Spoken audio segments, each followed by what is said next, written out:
Hello hi सांग मैंने आज आपण मन को गोटे नुआ वीडियो को मुझे स्वागत करुच्ची। आज आम बनाइबा टमाटर खट्टा। प्रथम टमाटर को भल भाव धोईदे, धोई सारापर चुन चुन काटिदे, तापर कड़ई बसई टे फुटण फुटे टमाटर को पकईदे, तापर किसी समय घोरईदे, तादर जो पानी अंशटी बाहर बहुत पानी कारण टमाटरटा पानी बहुत थाए तादर जानी आपण मैंने भल भाव कषिया पानीटा धीरे धीरे मर पानीटा मरीगले भल टेस्टी हम। तापर आवश्यक अनुसार चीनी पकईवा, तादे लुण टे पकईदे आवश्यक अनुसार, तापर सबको भल भाव गोलईदे, चीनी लुण जो पड़ी भल भाव मिक्स करदे। टमाटर खटार नड़िया टे पकईले भल लगे।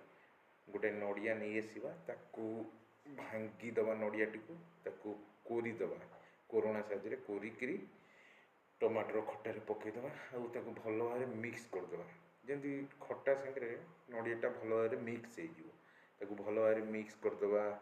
नड़िया टी भल भाव टे मिक्स करदे, पानी अंश धीरे धीरे मरी आसला देखिपे। एवं आमर टमाटर खट्टा बनिक रेडी होगला, देखिपे के सुंदर हो टमाटर खट्टा देखा जाऊँगी, खाइया को भी बहुत सुंदर। आपण मैंने थोड़े यही टाइप टमाटर खट्टा बनई देखो, भल टेस्टी लगे, थे बना।